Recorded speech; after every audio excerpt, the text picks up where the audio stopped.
And then I will also, thank goodness Paul reminds me to start the closed captioning. Okay. Let's see. Is that working, Paul? Will you? Yeah, there it is. Perfect. Okay, we are closed captioned and we take no responsibility for the automatic dictation, but it's there just in case, and we are recording. Well, welcome everybody. Obviously due to the pandemic, right, we're meeting virtually. And so I want to let everybody know this is authorized by an exception to the Brown Act, and that we're glad to have everybody here. So, oh, and I guess I wanted to, I think Corliss said it, but I want to make sure that everybody knows that they are being recorded, that we record all our meetings now that we do them on Zoom, and that we will be posting them on the planning board website. So everybody should be notified that you're being recorded. So with that, I don't know, Corliss, do you mind sort of just calling the roll? I want to just like get everybody officially on there so we officially have a quorum. Or identify the people. I don't actually have a list. Okay, I can do it because I have a list. I know that I'm present. Yeah. And if I call out your name, just say that you're present. So Corla. Present. Paul Webb. Can't unmute himself. Paul. I thought I was unmuted. Okay, you're here. Joe Holisek. Here, present. Nicole Burgess. Here. Don Severance. Here. Tina Compton. Present. Brad Herron.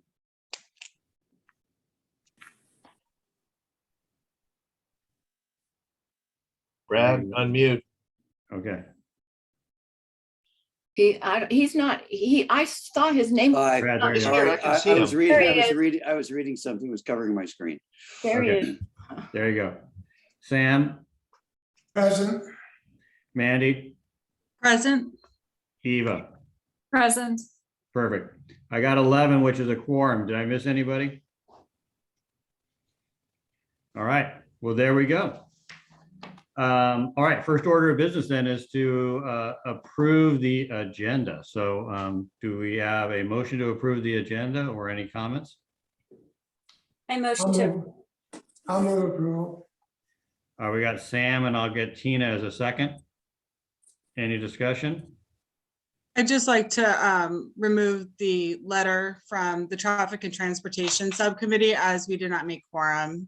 And so I'd like to table that item, please. And is that the item 2, the letter requesting safe pedestrian facility at Rosecrans and Scott Street? That's correct. Okay. All right. We can remove that from the agenda. Brad, do you have a comment?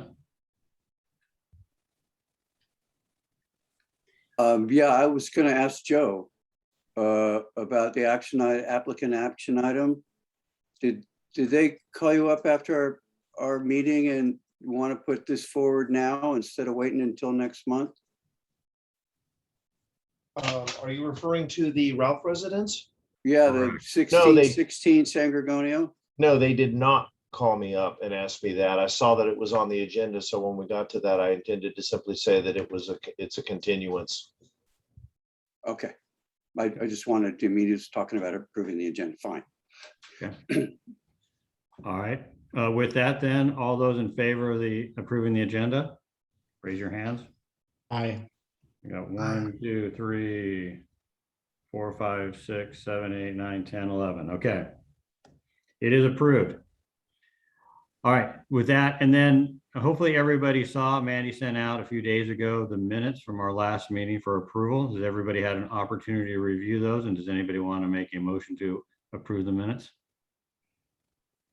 Tina, I see your hand raised. Oh, I can approve. I read them. Okay. I'll So I second. make a motion. Go ahead. Oh, motion to. Motion to approve the minutes by Tina. Do we have a second? I'll second. All right, Don. Okay, all those in favor? Aye. All right, it looks like we have 10. Eva, are you? I don't see Eva. I missed the last meeting, so I'm abstaining. Okay, all right. Same with me. And Joe's abstaining too? I was not at last month's meeting. All right, so we got For 9 July's yes and meeting. 2, and we have Joe and Eva abstaining. Perfect. All right, thank you for that. All right, so board officer reports. I'm gonna start as the president's report. And again, I really appreciate all the work everybody's doing. I still, I believe that the planning board is doing a great job. We have a lot of people that are participating on a lot of different issues, a lot of good energy, and it makes me feel really proud of our organization.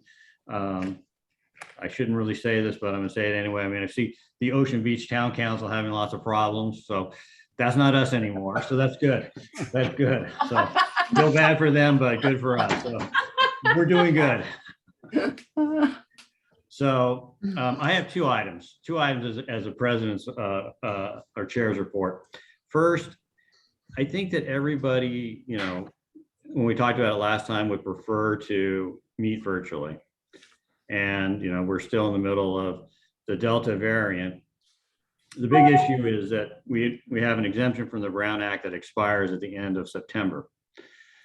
So I expect to get some news in the near future, which I think will probably extend that, but I just don't know for sure. So sitting today, I'm a little uncertain. I can't tell you for sure one way or the other what our next meeting is going to be. I'm going to do whatever I can to hold it virtually and to allow people that feel uncomfortable to attend virtually. My general understanding is from talking to people in the city is that the state was waiting for after the recall election to make any big pronouncements and not to rock the boat. And so now that that's done, there is legislation that's going through and should be approved in the next few days. That's probably going to extend some of these Brown Act exemptions and allow people to meet virtually. So when that happens, I'll let everybody know. But my number one goal is not to put anybody's health in jeopardy. So I'm going to do everything I can on that. And then the second item that I want to report was on the San Diego City Redistricting Commission. That is moving forward promptly. And I want to let everybody know District 2 had a good turnout when we had the District 2 meeting. Mandy has been one of the people spearheading our efforts for District 2, so I appreciate her involvement. She's doing a great job. But we've also got leaders from Ocean Beach and Pacific Beach and Mission Bay and different areas that are all trying to participate to protect District 2. The updates on it, the main updates are that the official census data is going to be released on Monday. And the redistricting software is also going to be officially released on the San Diego City Redistricting Commission's website on Monday. So people are going to start drawing maps. There are only 2 district-specific meetings left, District 5 and District 3. Those are going to happen over the next 10 to 12 days. And then after that, the commission is going to sit down and they're going to start drawing the map. So if people are concerned about District 2 or the rest of the lines in the city for that matter, the maps are going to be drawn in short order. There'll be a preliminary map that will be approved by the commission sometime probably mid to late October, and then that will go out and everybody will have to comment on that. But the final map is scheduled to be approved in December. But it's very important to get your input in on the preliminary map, because once the preliminary map is approved by the commission, based on my experience, it gets harder and harder to change the line. So anybody, again, I appreciate Mandy's input, and anybody who wants to get involved, this is the time. So that's all I have. Anybody have any questions on that, Don? Yes. What districts, just briefly, have to grow or shrink? I guess there's talk about 1 and 2. Yeah, I don't have them all memorized, but District 1 is La Jolla. That's too large and that has to shrink. We're District 2 and we're too small, so we have to grow. That's enough. Yeah. And just so you know, the surrounding area, the districts above 8 are all, except for District 2, are all the right size or too big. So they all have to shrink except for us. And the districts below the 8, except for District 3, are all too small and they need to grow. So, and the big issue that's sort of affecting us is some of the districts want to push all the beach communities into one giant district from La Jolla all the way down to Point Loma. And then we'd only have one representative on city council to represent the interests of the beach communities. And both people from District 1, I think it's fair for me to say it in an impartial way. A lot of people from District 1 don't like that idea, and a lot of people from District 2 don't like that idea. And they've come and they've made public comment and said that we need to have 2 city council people representing the interests of the beach. And so that's about where we stand. Any other, Paul? Yeah, based on what I read in the newspaper this morning, if I read it right, District 1 wants to get smaller. They have to get smaller. They have to. Oh, have to, okay. They're over by about 10,000 people. So they Okay. have to get rid of 10,000 people. And so the question is where they take them from. I think, you know, the two options that mostly are talked about are, you know, would they take them? Because District 1 goes all the way up into sort of that eastern part of Del Mar. So they could take Mhm. people out of that area, or they could take people out of Bird Rock in that part of La Jolla and then try to put them in District 2.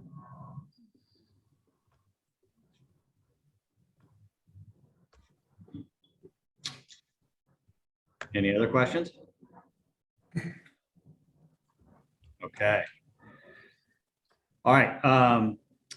I know that Margaret is not here, so I guess that goes to Corla as our treasurer. Do you have any board comment? No activity, count balance is the same. I don't have it in front of me. I'm sorry, but no activity.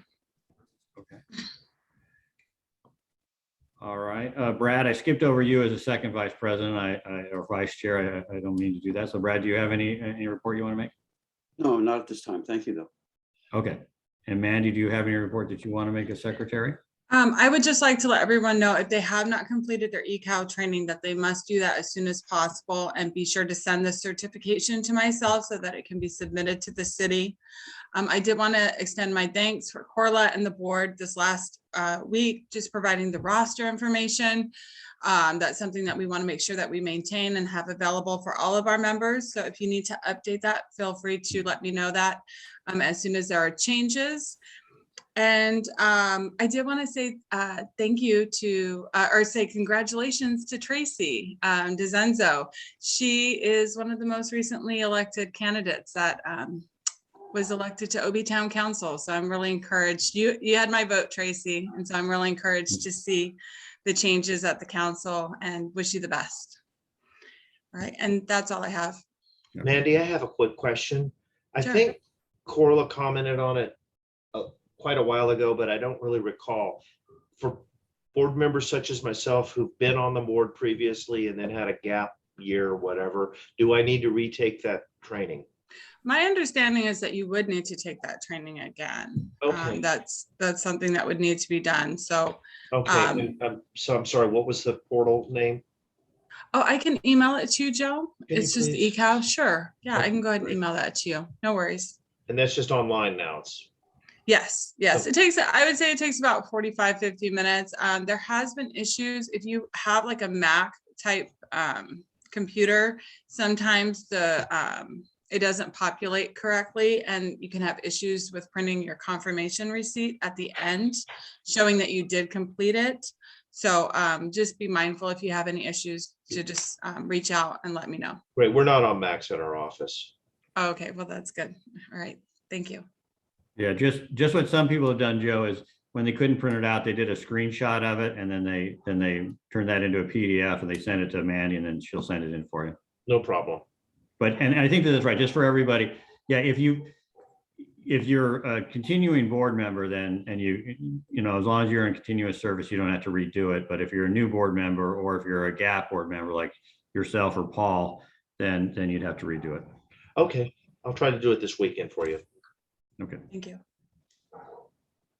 Yeah, Fred, Yes. I submitted mine directly to the city. Do I need to send it to anybody else? No, if you get it indirectly, you're fine. It's just that some people have had problems with that. And so then if you've had Well, I have problems problems with it, but I think I got it through.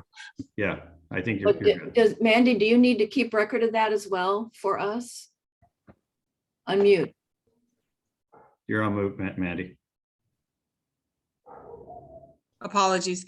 Yes, if you could just email me that certificate, that would be helpful.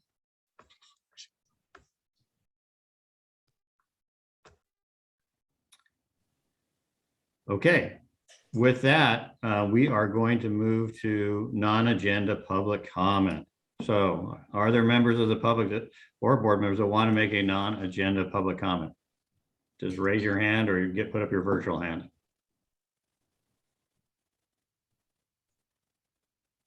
All right, go ahead, Corla. Real quick, I was just reading the Point Loma Association newsletter today. I don't know if you all have had a chance, but for project review, the Vagabond Inn, which is now called the Sea Harbor, we reviewed that whenever last year or something, I can't remember, maybe the year before. And it was a really nice project. They were going for this mid-century modern whole look. Well, then the pandemic hit and the money situation, blah, blah, blah. And it's all described in the PLA article. Now all they've done is a remodel and it's pretty hideous looking. So we were hoping for a real nice something new there, and it's not going to happen, at least not yet. It may in the future, but it's not happening now. So it was a little disappointing. Okay. Go ahead, Brad. Corla, I kind of glanced at that also, and it sounded like they were just resubmitting and starting their process over, and it would take a couple years to do it. But I know that we're remodeling the existing, or at least maintaining it. But it sounded as though the project that we saw and approved was going to would be coming back to life. Just to throw that out there. I hope so, because it's not very attractive right now. So. Oh, no. Yeah. Okay, Tracy, do you have a comment? I just have a question. Do you want me to give my commission and town council stuff during the community reports meeting, or do you want me to do those now? You can do those. Okay. Do those Okay. Next. Thanks. Any other non-agenda public comment?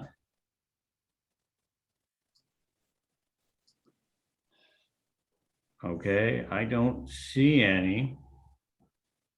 So I thought maybe we'd start with our District 2 representative. Monique, I see you down there.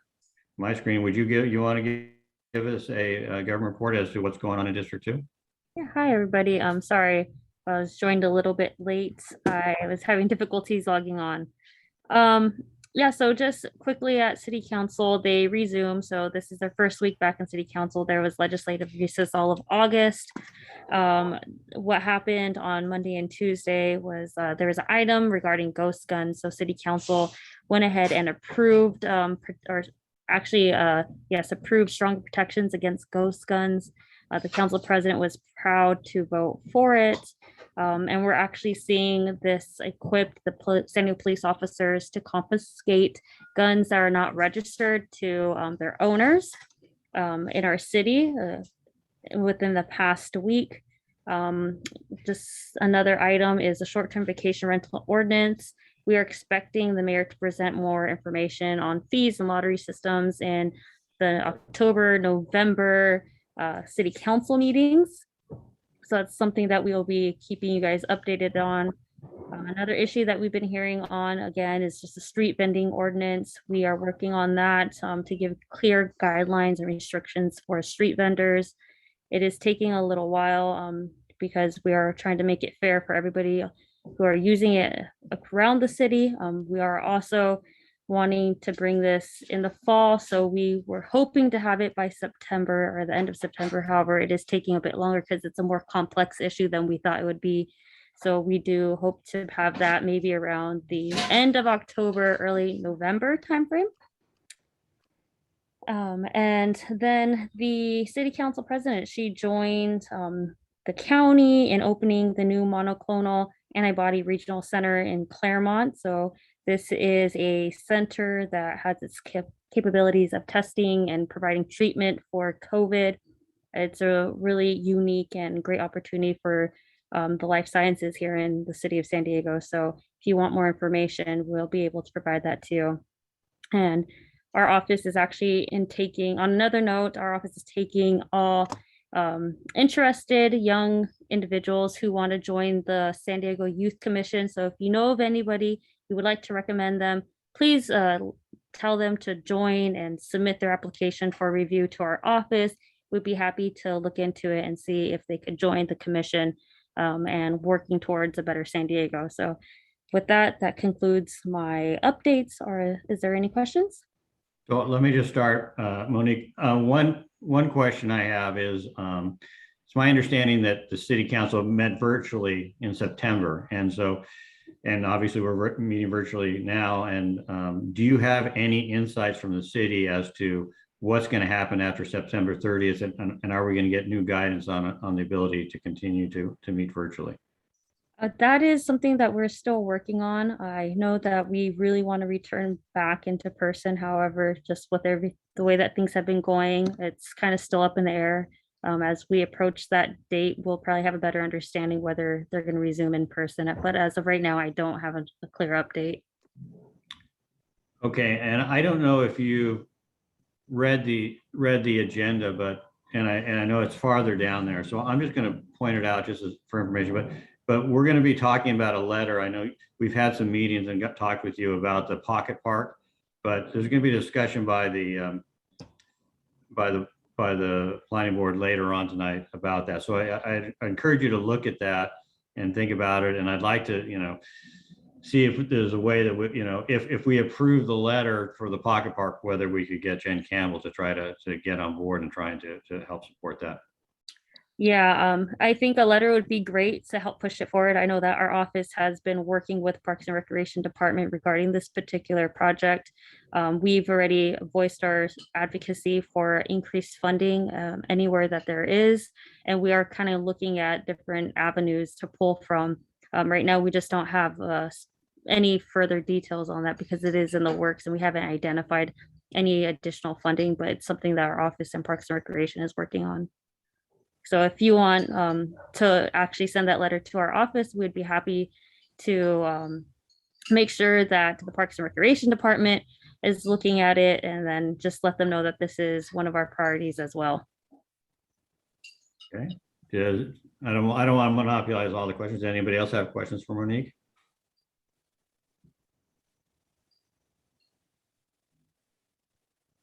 All right. I think that's good. All right, Andrew, District 1 Supervisor, Nora Vargas. Thank you, Fred. It's great to be back. Good evening, everybody. Yeah. Just a few updates at the county level.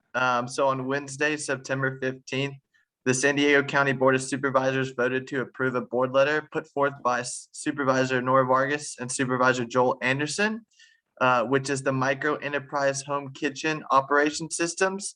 This program will help lift non-traditional food entrepreneurs, creating a more inclusive and equitable food economy. Vice Chair Nora Vargas said we need to remove barriers and help these home kitchens operate legally so that families can prosper and thrive, not just survive.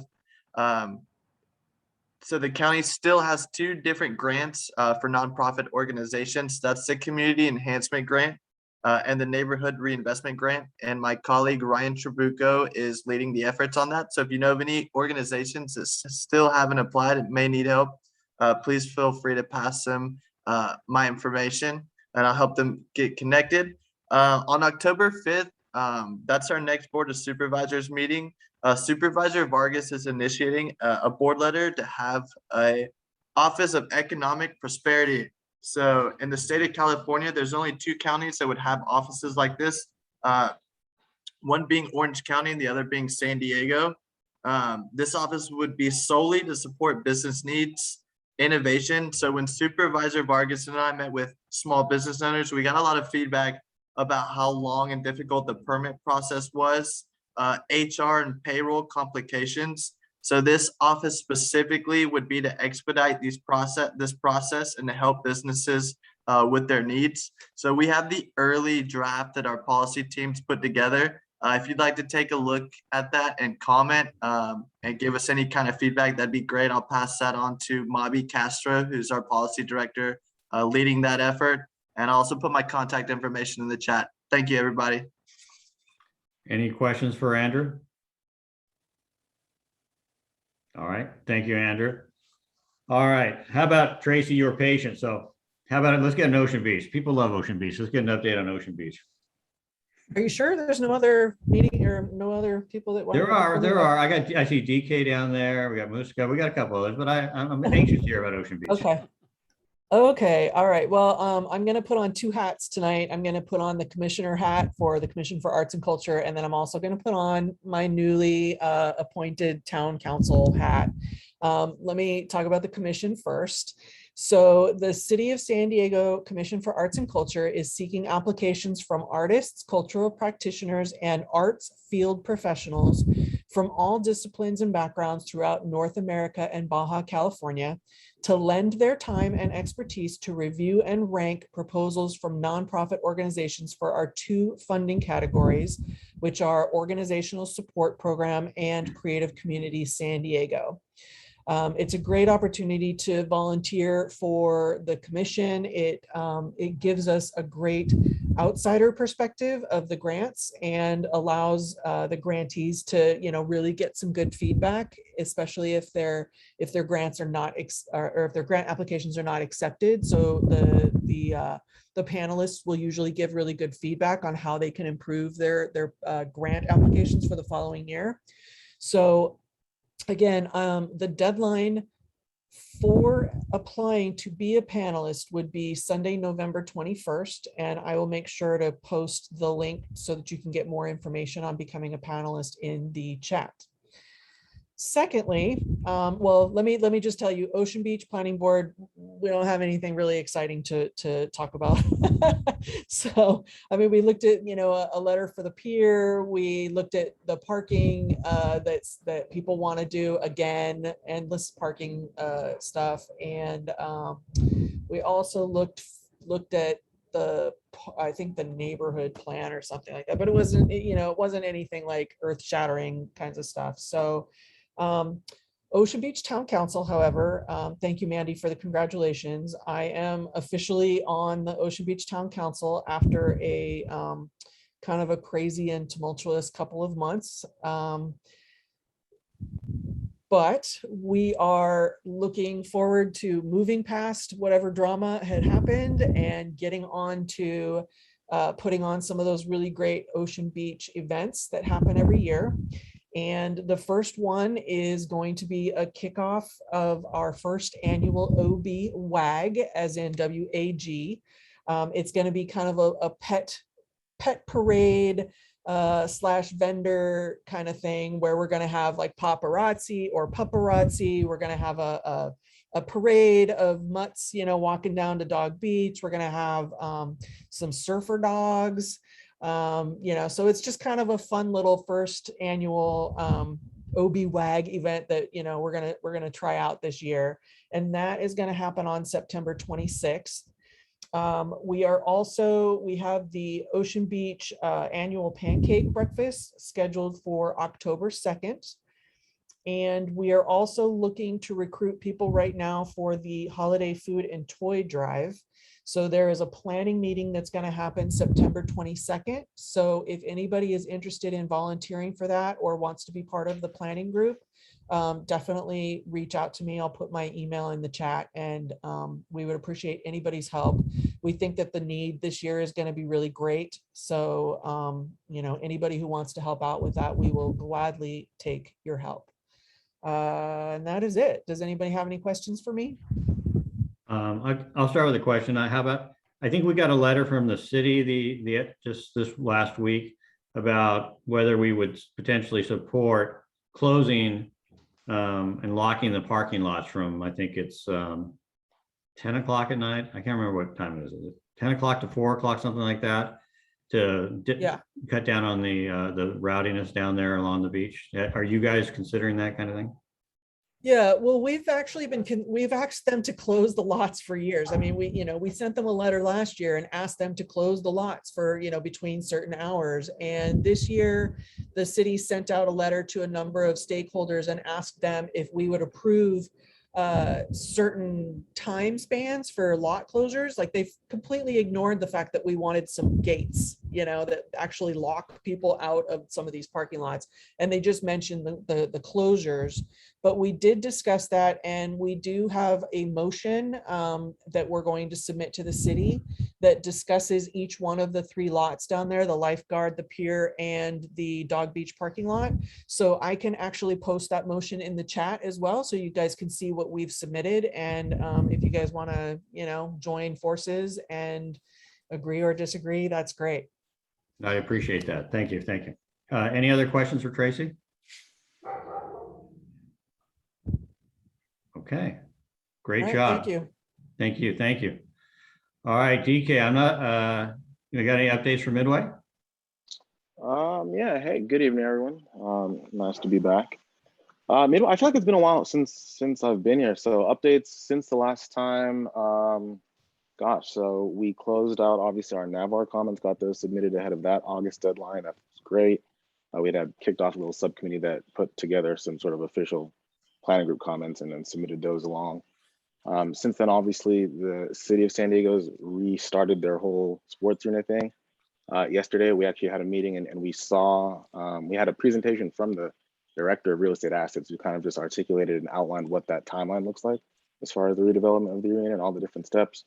And then we actually had a couple of the potential bidders who are interested in submitting this time around come and give just like a quick 2-minute introduction. We didn't take questions. It wasn't a Q&A. It was just the first opportunity that we had met as a planning group since the city officially restarted this process. So that came up. We spent some time as well talking about the homelessness issues in the community and the new shelter that the city has stood up.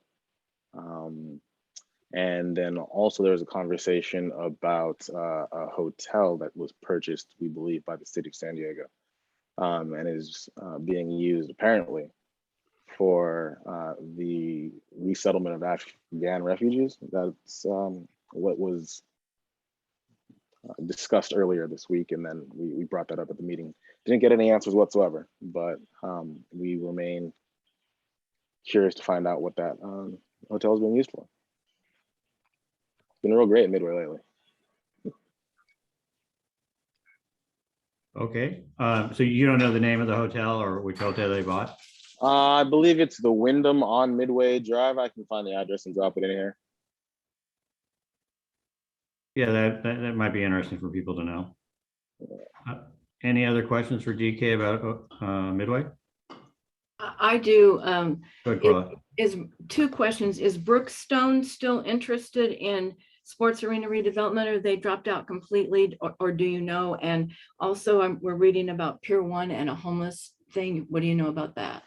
Yeah, Brookfield, yes, they are planning on coming back. They were at our meeting yesterday, so they plan on resubmitting what looks to be something very similar to what they sent in last time around as well.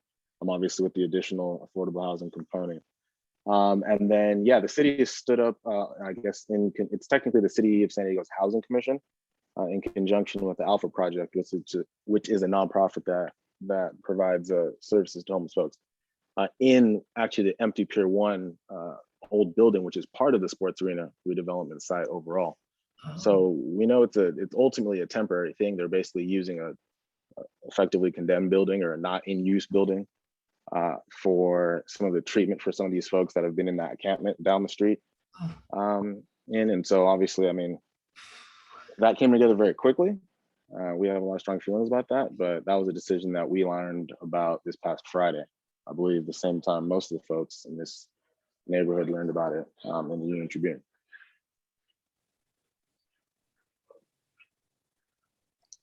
Hello, my name is Jackie Grulich and I sit on the Alpha Project board. And I've been on the board for 15 years. And I can tell you what they have is a very, very successful track record of getting these folks off drugs, find housing, and move them into jobs. So the fact that they're there, it's because they're close to the problem. I've seen it, heroin use. We've got to fix it. And if there's an agency that's going to fix it, it's Alpha Project. They're the ones that are managing the now permanent house on Hancock, or I'm sorry, I take that back, over by Father Joe's shelter tent. They run many of the programs that successfully get these people working on cleaning our streets, managing those other facilities. So that if I can just add some piece that hopefully this will solve what we're seeing on Midway. And the hotel is close to that site where I believe they're using it to process the refugees. So I think it's tucked behind the Pier 1. It's right off as you come off of Rosecrans on your right. Yeah, there are two hotels in question. Yeah, but one of them is there. And thank you for identifying yourself and sharing that bit. Honestly, like I personally, I think a number of the folks on our board don't have sort of a philosophic issue with the shelter being stood up in the community.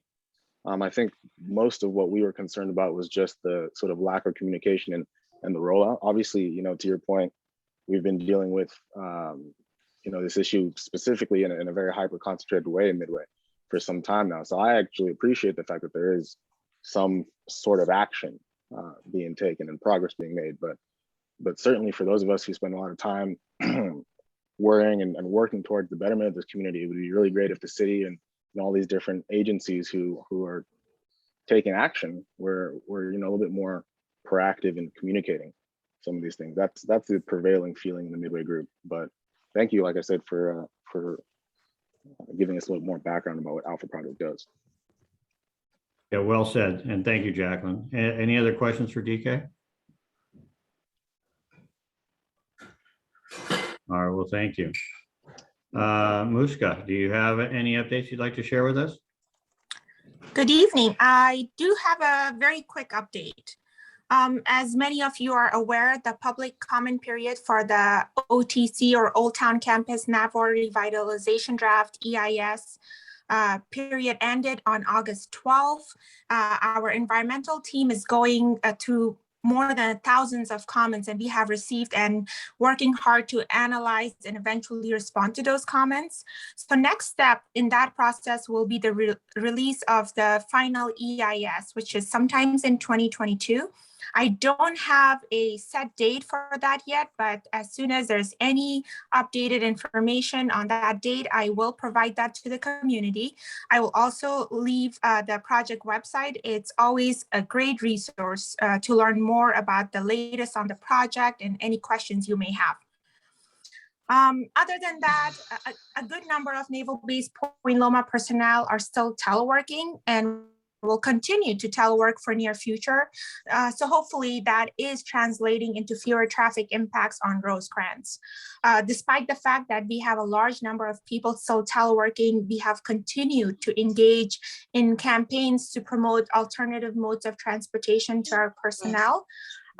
We were recently notified that Naval Base Point Loma will be recognized by SANDAG iCommute program as gold tier diamond recipients for our efforts throughout fiscal year 21 to promote transit use and other modes of transportation. So we continue to let our personnel know that you know, carpooling, vanpooling using transit is the best option, and to reduce our traffic impact on the community as much as possible. Pending any questions, that's all I have. Thank you. All right, you got any questions for Muska? Paul, go ahead. Yeah, a number of years ago, Naval Base Point Loma did run a shuttle from the Old Town Transit Station out to Point Loma. Is that still working?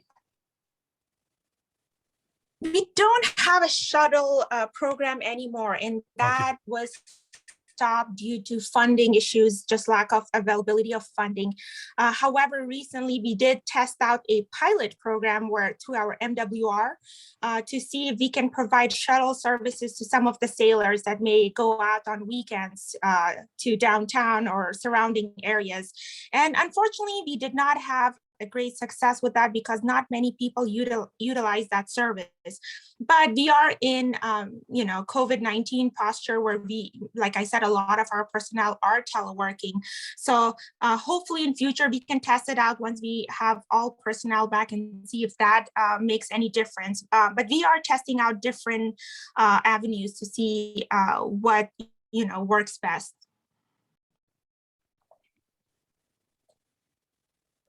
Any other questions? The advantage is to talk to him. I don't know if this question is appropriate, Muska, or not, but I mean, when we saw the NAVWAR presentation, there was like, you know, different sizes of the project is, and it seemed like the Navy was leaning towards a bigger project with more units, and the public wanted a smaller project. Do you know which way the Navy is leaning on that project at the NAVWAR project at this time? So alternative 4 is the one you're talking about, and that is Navy's preferred alternative. And the reason for that is when you do an environmental analysis, obviously, you know, you look at various options and alternatives, and you're picking the envelope that picks the largest development. That does not mean that, you know, what's going to go in there is going to be exactly what alternative 4 talks about, but it gives us the most flexibility as far as, you know, analyzing all the basically worst case scenario, if you will. Okay, any other questions? Thank you. Thank you. I want to thank all the government representatives that come. It's really important for us, and it really helps to get the news out to us, and then we can share it with people in the community. We got a couple of written reports that Corla is going to probably send around, and so you'll get a few more that are written, but it's nice to have people there in person so we can ask questions. So Can I thank you. ask if anybody, I have a written reports from Rachel Granadia from Chris Ward's office, Cole Reed from Tony Atkins' office, and from Kota from the mayor's office. If anyone would like those reports, I'll put my email in the chat. Please email me and I will forward those to you rather than just blanket everybody. You know, typically, I mean, I don't know, unless people object. I mean, I usually send an email to everybody on the board with those reports when they send them to me. And since you got them this time, if you could just distribute them to the board, if people want them, they can. We have quite a few people. If not, they can delete them, but they have a lot of information in there, and there might be a nugget here or a nugget there that people want to see and pass along.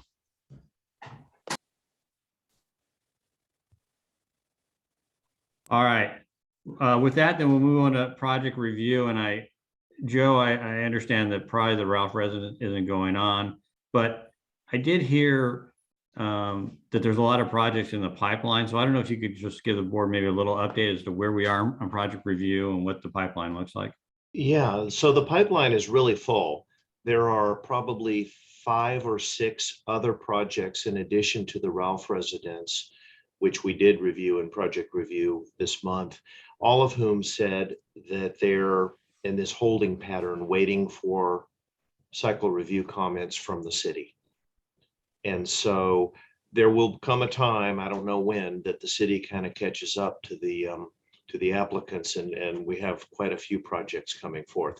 Most of them are ADUs, but you know, everyone's in the same situation. Like I said, I called 5 or 6 people this month. You know, you'd forwarded me all of the applications, and they were all saying, you know, maybe October, maybe November, but we hope to be getting our cycle review comments fairly soon. With the Ralph residence, we did review it, and there were a couple of items that we felt the applicant should address prior to bringing it before the board, just because they were close to the height restriction, and it's a kind of a complicated sloping house and so forth. And so they're coming before us next month for project review, and they will definitely be before the board next month. Perfect. Thanks, Joe. Any questions for Joe? All right, Corla, can you give us a CPC update? Sure. The spaces as places information I emailed everyone after the presentation, so you have that somewhere in your email. There's links to view that. I will echo the sentiments of Midway in that everyone on the NCPC that regularly attends is complaining about lack of timely information. The city seems to present items to us, and the deadline is we can't even get back to our boards to get any kind of feedback before the deadline is over. So everyone's complaining about that, and you know, DSD is backed up. They've gone virtual. It's you know, it's a sign of the times, I guess. The other thing is that you touched on this earlier, Fred, about electronic meetings, and what I gleaned from Tate Galloway was electronic meetings will continue to be permitted as long as we follow the rules. Now, there was no definition of the rules, but we have to follow the rules. He also said that all of our votes on things must be by roll call so that it's recorded in the minutes and on our videos.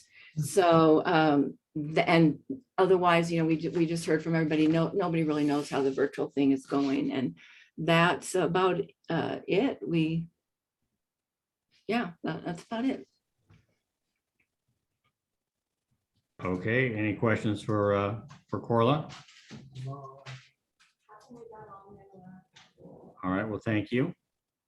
All right, I think that we have a presentation, and I think that Joe was just talking about ADUs, but we have a group, Neighbors for a Better San Diego, that has some thoughts about ADUs. And I don't know, I know Kathy is part of it, but I think that maybe somebody else is going to give the presentation. What do you say, Kathy? Hi, so can I screen share? Yes, you're able to screen share. Okay, I'm going to go ahead and do that. And then I do have somebody else who's here from Neighbors for a Better San Diego, and that's Bob Janes. So could I have like 5 minutes? Yeah, so we give you 5 minutes. 5 minutes would be perfect. Okay, it might be 6, but hopefully not. All right, so I wanted to thank you all for inviting us here tonight. Briefly, I'm Kathy McClelland. I'm a business owner and a longtime San Diego homeowner, and I'm also a professor at Southwestern College. And I'm here with Bob Janes. Bob, do you want to introduce yourself? No, if Bob's available. Okay, we're here representing Neighbors for a Better San Diego. And we're just briefly going to describe, if we can, the facts, issues, and solutions around San Diego's new municipal code revisions regarding ADUs. And you guys were just discussing them, so you know that they are accessory dwelling units, what a lot of people call granny flats. And as you'll see, we are really not against grannies, and we're not against granny flats. We are against unlimited ADUs in single family neighborhoods. So let's see if I can, there we go. Just about a year ago, in October of 2020, the San Diego City Council approved a revision in our housing code, which effectively rezoned all single family neighborhoods. And as you're going to see, and you may already know, they dramatically increased the number of ADUs that's allowed on a single family parcel. And in doing so, they created a lot of really negative consequences and potential hazards. Many people assumed then, and a lot of people still think, that the revisions were just the city complying with state regulations. But San Diego went way beyond the state's codes. And just briefly, because I know we don't have very much time, California allows 1 ADU and 1 junior ADU. San Diego allows 1 junior ADU, but they also allow 3 ADUs outside of a TPA, transit priority area, and unlimited ADUs within a TPA. And without going into TPA maps, I will say that 2/3 of San Diego is within a TPA, a transit priority area. So 2/3 of San Diego can have unlimited ADUs. California allows a 16-foot height allowance. San Diego now has a 30-foot height allowance. I'm not going to go through the whole list, but I will end by saying, whoops, well, there we go, little challenge there. That the most important thing that we're concerned about is the 4-foot side and rear setbacks that California requires and that San Diego no longer requires for ADUs. And without setbacks, fire departments can't put out fires easily, and all of the trees and the bushes that they're wiping out to build all of these ADUs, now they can go all the way to the setback lines. So Bob, are you with us? I wish Bob was here. Bob is actually a developer, and he actually built this particular plan according to California guidelines. So it's a house with a junior ADU and a granny flat or an ADU on it. What he did was he got preliminary approval, not because he wanted to do it, but he wanted to see what would be allowable under San Diego guidelines. On that same lot, he could reduce that house to 748 square feet, put in 2 studios, put in an ADU with another studio, and this is 6 on 6. He can actually have 6 2-story studios, one on top of another, which equals obviously 12. So basically where there was once 2 to 3 residences, now you can have 17 addresses. And this is what's allowable under the new law. Okay, so the justification for this huge increase in density and all the accompanying problems is and I don't know if you can see me, but I'm going to do air quotes, is affordable housing. But the deal is that developers get to choose the income level of the ADU renters. And if you can see this, I know it looks a little bit complicated, but basically the deal is that in San Diego, we have a surplus in low income and moderate income housing. And it's at moderate income and even at low income that most of the ADUs are built, because that is what makes developers the most money.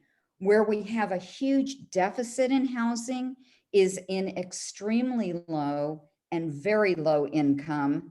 And that's not where we're building ADUs, because that's not where developers can make the most money. And I told you that Bob was a developer. We really don't have problems with developers. It's outside investors who don't live in our neighborhoods and who don't care about our neighborhoods. It's not developers, it's sort of the opportunist outside investors. The point of this slide is that ADUs are being built in surplus housing areas and not creating affordable housing where it's needed the most. So the problem with San Diego's ADU codes is it's not for it is for investors, not for homeowners. It really keeps first-time home buyers stuck as renters. And in my neighborhood, which is Talmadge, just recently, a house was sold for $50,000 over asking price because an outside developer came in, paid more than anybody else could pay for it, and is already building apartments in the backyard of this house. We know that it's not affordable housing. Sorry about that. I didn't go over this, but San Diego City has now waived the development impact fees so that we're increasing density, but we don't have additional funds for parks, libraries, and other infrastructure. They are drawing development away from the transit corridors, which is where affordable housing should be. And they have absolutely no consideration at all, as does the state, for public safety and including the fire zones, because the state of California says in certain areas you can't build ADUs if it is going to be a threat to public safety and particularly fire zones. And San Diego dispensed with that rule. So our recommendation for the San Diego City Council is to go back to California guidelines, 1 ADU, 1 junior ADU, reinstate these setbacks, limit the height of an ADU to 16 feet instead of 30 feet, limit fee waivers, and exempt areas from ADUs when public safety is at stake. We also would like to encourage the City Council to develop housing on transit corridors where affordable housing really makes sense. If you all agree, or if you want to do a little bit more research, we invite you to go to neighborsforbettersandiego.org. We have a great website. It gives all of these details and more. And and join our email list, spread the news to your neighbors. And if you are in agreement, to please make a resolution endorsing our proposal to limit ADUs. Contact Council President and your council member, Jennifer Campbell, and also Mayor Todd Gloria. Thank you very much. Thank you, Kathy. If you get out of the screen share, I'll see if people have questions. Okay, great. And I see Mandy. Why don't you go ahead and start? Kathy, thank you for this presentation. I do want to commend you on your efforts of letting the community know about these changes. I actually just read that Governor Newsom did sign the bill for SB 9 and SB 10. That's to remove the single family zoning away from our neighborhoods. Mm-hmm. And with regard to the ADUs, some of the concerns that I do have, and this is not just in regard to ADUs, but if the setbacks are pushed back, how is the city going to meet their climate action goals if people can't plant trees on the property or in these spaces? How are we going to meet our climate action goals? Those are some of the concerns that I have regarding the setbacks.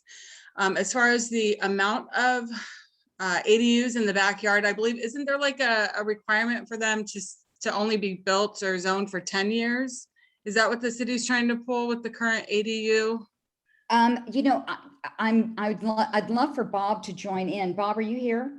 Oh, no worries. That's okay. I just, again, there are limits. There are, I think that it's more than 10 years, but I'm not sure exactly. Okay. Well, again, I do want to thank you for your time And I'm sorry I couldn't educating. answer that question. I know that Bob would be able to, and I wish that he was here to answer that. Oh, that's okay.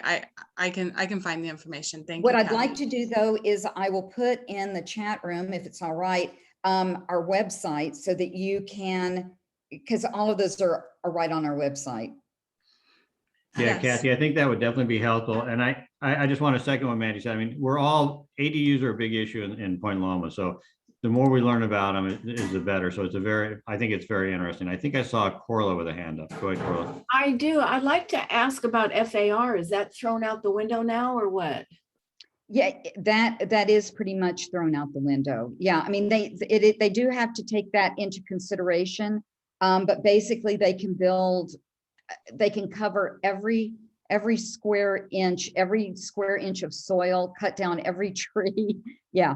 So that's going to affect us in our project review committee, guys. We're going to have a difficult time keeping up with this, I think. And what you were saying about climate action, it really is very important and very concerning because, you know, all of the trees are our urban canopy, and they can absolutely clear cut every tree. When it rains, it's going to be all runoff. It's not going to be able to get absorbed into the soil. The impact on traffic and the emissions. Yes. Another question, don't you have to collect your rainwater? Did they throw that out? Do you have to collect your rainwater on site when you do these projects? Is that gone too? Not when it's ADUs. Yeah, it's, you know, my husband's an architect, and the rules and regulations for building a new home are just thrown out when it comes to building ADUs. And so that's why it's a developer's dream. They can buy the least expensive, the most blighted house in a community, and that's typically what they would do because they have to have a house on property, and the ADUs are accessory to that one little house, and then they can build up the whole area. Yeah, it's Paul, I saw Paul Webb's hand up. Go ahead, Paul. Yeah, Kathy, thank you for the presentation. It was excellent. But I have a question actually for Joe and Brad. Can anyone realistically build an ADU that is affordable to persons of low or moderate income, given today's construction costs? I guess it would depend, Paul, on what income level you're looking at to classify it as affordable. But the answer in short is no, not really. Yeah, I didn't think so. And typically it's 80% of the median income. So.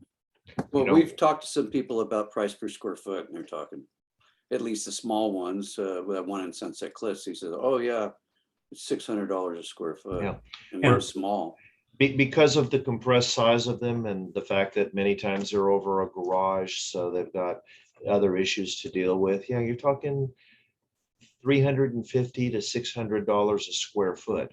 So, you're talking several $100,000 to build a small apartment. Yeah, well, it seems to me that this whole issue of affordability is really a red herring for getting more density. Yeah, and the thing is that the developers can choose what price level that they want to get into. And of course, they're going to do it in an area where they can maximize their profit. Yeah, you didn't mention tiny house on wheels either. Is that in this equation that you guys are looking at? What's your feeling on that? Are you talking to me? Yes, Kathy. Okay, I don't know where that is. You can put a tiny house on wheels on your property On regardless. wheels, oh. Yeah. Kathy, do you want me to answer that? Yeah, I would, because Bob knows this particular part of it better than anybody in our organization. Is that all right with the moderator? I could start talking? Yeah. Hey, Bob. Yeah, Kathy's been asking for you she's asked for you a few times, so we're glad to see you. Welcome to the party. Because they've asked some questions that I didn't know the answers to, honestly. Go ahead and jump in. I apologize for not getting here sooner. Just a real quick intro. I'm a contractor, a landlord, and a small-time developer, and I drew that plan. You can see it behind me, actually. That was basically my drawings originally. It's a property we own.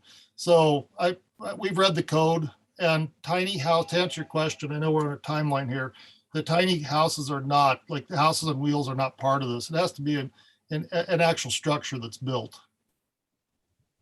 But they're still allowed though, right? Like if you weren't going to do that maximization, you could still do a tiny house on wheels. Well, a tiny house on wheels is an interesting thing because it's a trailer and it's like a mobile home. So they're regulated like through the DMV. So it'd be a car parked in your driveway, but then they have weird rules regarding people living in RVs parked in their driveways. So this ADU law has been a usurpation. I don't know if I pronounced that right, but it's been a usurpation of apartment laws, all kinds of zones and codes. Basically, this is how they got around. It's weird. They made a bunch of regulations, then they made this ADU law to get around the regulations that they made. So it's very strange. It's very strange. What other questions did I miss, Kathy? Was there anything that? There was a question about FARs. Floor area ratio. What's the question on the floor area ratio? Is it just out the window now? There's no FAR now? No, floor area ratios are still relevant. So the property we designed that we drew is built on a 7,500 square foot lot. And the floor area ratio on that was, I think, 56%. I forgot exactly the numbers, but we built it up to around 4,000 square feet. That's within the floor area ratio. Now, there is one exception to where the floor area ratios are out the window. If you're on a small lot, if you have a non-conforming lot, it's a small lot, and you have built up your property to the existing floor area ratio. Say you have a 3,000 square foot lot, you built a 2,500 square foot home on it, whatever it is, you maxed out the floor area ratio. State law allows, and this is a state law that the city of San Diego is going along with. They allow everybody, no matter what their floor area ratio is, no matter what is built on the property, everybody by right gets one ADU at minimum 800 square feet. So that's. I know that Jacqueline has been waiting patiently to ask a question. So Jacqueline, why don't you go ahead? I just think that we all need to look at, there's a missing middle, there's affordable housing, and there's low income housing. We're losing students who get an income out of college of $52,000. They technically qualify for affordable housing. My daughter is a 5th grade teacher at a Catholic school. She qualifies for affordable housing. She can get a Section 8. Missing middle are your firemen, 80,000 and above. Those folks are crunched in California. The housing issue is multiple. It doesn't fit all in what we have to solve for in California. Mayor just passed a council to look at the missing middle. So that's my neighborhood right here across the street, a fireman, 1 bedroom, 2 kids. He can't move. His wife doesn't work. He can't leave our place in Ocean Beach across the street because he can't afford $85,000 rent. Okay. He can't vacate a property that somebody who's earning $50,000 could go in and rent. There's nowhere for people to move We're not building multiple housing to satisfy our community. So it's not one fix all answer. And I think we owe it to other people to present on the missing middle too, and the affordable housing category. There's a component to this. I don't know if Kathy addressed it with the chart. I know she only had 5 minutes or so, but this topic just grows and grows when people find out how bad it is. There's a chart that we produced that's actually brought from the Housing Authority, the San Diego Housing Authority, and it's where they're mandating that developers would rent to, I think it's 110%, 80%, and maybe 60% of AMI or something like that. It's the area median income. So what we've found, our group has found, is that there's actually quite an abundance of the housing that people can afford, and what they've chosen and what developers are choosing not to do, because we get to choose, right? We get to choose who we rent to. We're choosing the 110%, of course. The 80 and the 60 and whatnot, they're not mandating that be built. It should be built somewhere. We agree with that. There needs to be this housing. We think it should go in the corridors. The City of Villages program that Dick Murphy, I think it was him, he started it, and the city councils have forgotten about that program entirely. So we think it should be on corridors. We think it should be on hubs, on nodes, and that the neighborhoods could be, quite frankly, to use a bad pun here, could be an accessory to the boulevards. We shouldn't be the main thing. And they're really cramming it down our throats and saying it should be the main thing. But the reality is that developers are not going to be renting to the lowest allowable rent. They're just not. Why would we do it? It wouldn't make sense to build it. Exactly. It looks like we have a couple more questions. I know people have been very patient. I've seen Sam. Sam has been up for a long time, then Eva, and then I got Don. So we'll do 3 more questions and then we'll try to wrap this up. Go ahead, Sam. Yes, I wanted to raise the issue about vehicular congestion, parking, and how these issues, because I know in our Roseville area of Point Loma, you can tell there's a number of streets where people are just parking the street solid already. And I wondered, what can you offer us to control that issue? Kathy, do you want to take that or have me take it? Well, I can start. I can tell you that you can build unlimited ADUs and the city does not require 1 extra parking space. So if you're asking if that is going to create a lot of congestion of parking and not only that, but emissions, then absolutely you're right. And in a neighborhood like ours, where we're surrounded by canyons and we worry about fire hazards, if there's a fire in our neighborhood, not only does the fire department not have setbacks to be able to help get rid of the fire, but in addition to that, if we have dozens and dozens and dozens of cars trying to get out of the neighborhood at the same time, it's a disaster waiting to happen. We have one house in our neighborhood that's being built up, and they have, I'm trying to think now, they've got 8 units where there used to just be 1 house.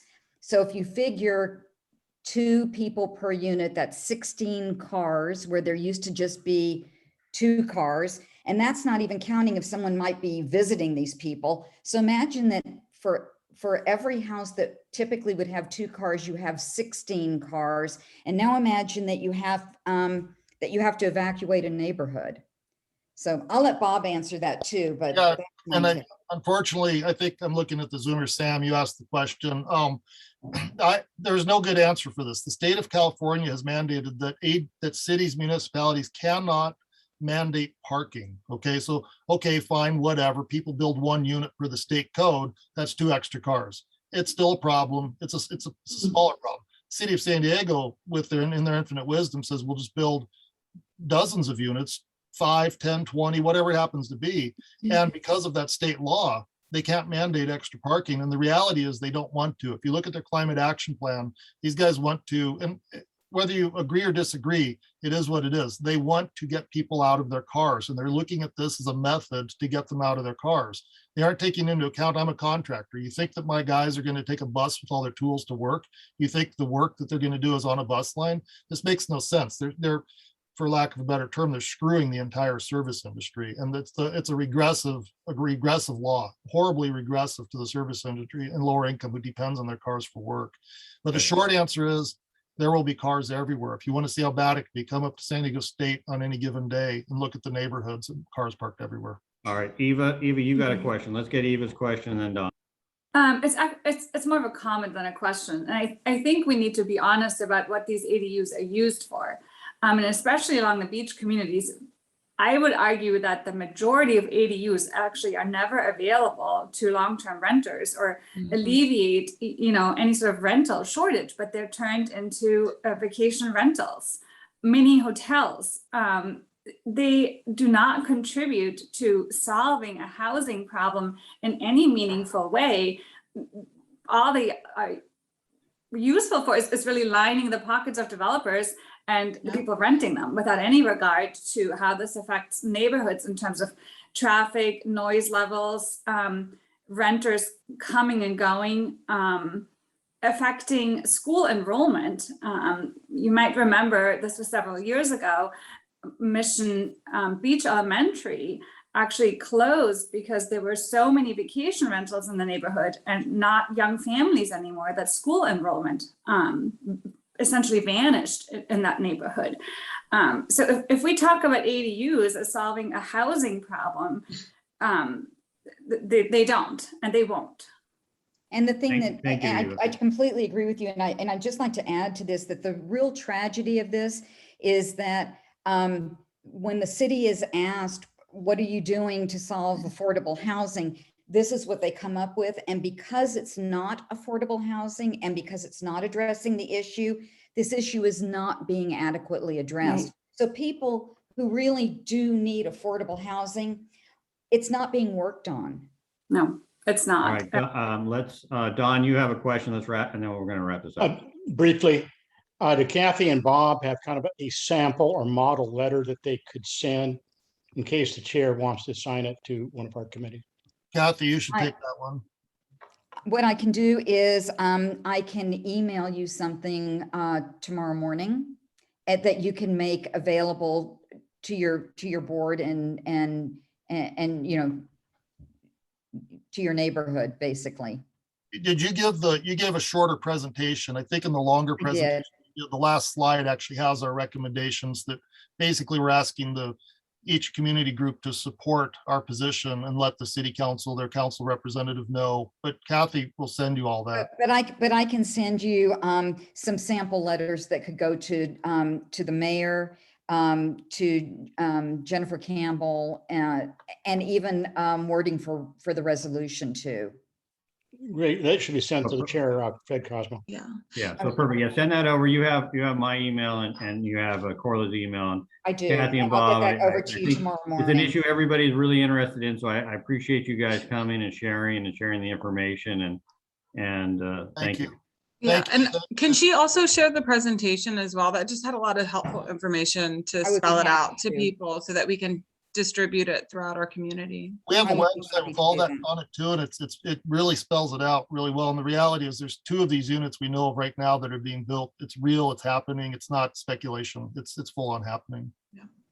I had a quick question. Has there been any challenge to the San Diego action from a legal standpoint? Because it seems like it taking a private property, or at least a portion of private property. Is anybody challenging that? Do you want to take that, or do you want me to, Bob? Yeah, the best answer I can give is that there is another group they aren't associated with us, but they're loosely associated with us. They have the same mission, and they have attorneys who are looking into legal action. And I don't know anything about it beyond that, but that they're making efforts in that regard. I think that the answer really is, and they are looking at it, but it's very expensive, and it's very it takes a lot of time to sue a city. So while they're looking at that, what we are hoping to do is to get this solved on the city council level. If we can get the city council to revise or even to just go back to the California law, it will be a lot faster and a lot less expensive for all of us. And to that, I know that we don't have any time anymore, but we've met with every city council member. We're working with the city council. We are getting very close to getting this on the land use and housing committee. So we are really trying to get it solved on a city council basis, but legal action's not off the table. It's just not our first choice. All right, well, good. Well, thanks again, Kathy and Bob, and we'll look forward to that information. We'll send it around to everybody. I'll send it out to you tomorrow. Thank you all so much. Thank you, thank you, thank you, thank you. All right, so we're gonna move on. Mandy and Eva, do you guys want to give us an update on the environmental committee and the status of our student liaisons? Yes, can I get screen sharing? I'd like to share. Yes, please do so. You're available. Thank you. All right, let me just find it here. I just wanted to share with everyone the flyer that we have for our student liaison position that the board had approved when we last met. So here's the student flyer. It's basically letting everyone know that we have 2 positions that are open to high school students residing or attending school in the Point Loma District 2 area. And that applicants must commit to attending a total of 6 board meetings or monthly meetings. It can be either the main board meeting or on the subcommittee level. And that would just be the minimum requirement. And again, it's just going to be a great opportunity for students to gain experience in a civil leadership role. And at the end, if they're successful and meet the requirements, that we would, as a board, give them a letter of recommendation at the end of their 6-month term.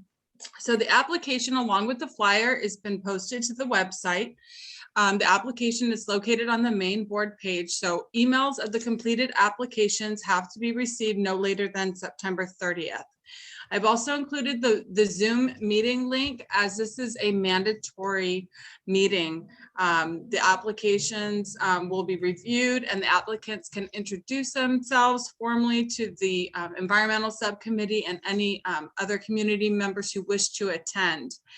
And with the response being, I have submitted, after that meeting, after the presentations, we will then place all of the applicants' names in a hat and pull 2 of the applicants to be selected for our student liaisons. So again, that meeting's on October 13th. I just wanted to show the application here we have for the student liaison position. People just want their personal information and then talk to us about why they're interested in participating in the board and tell us more about them and their experience in the community. And so we have reached out. This has been posted it's been posted out to all the board members. You've all received a copy of this. I ask that you please promote this opportunity within our community. I've spoken with Kelly Lowry. He's the new school administrator at Point Loma High School, and he's already submitted it and put it on the school bulletin and the newsletter, and he's very excited about this opportunity. We've also made contacts with the High Tech High administration as well. So they've been invited to participate as well. The PLA has also put out, they'll put out a notice about this, and be on the lookout for an article regarding this opportunity in the Beacon. And I spoke with Dave Schwab. He's our friendly reporter over at the Beacon, and he's even interested in, once we make our selection of the 2 students, he'd like to interview them and introduce them to the community. So lots of things that are going on here. I'm very excited about this opportunity.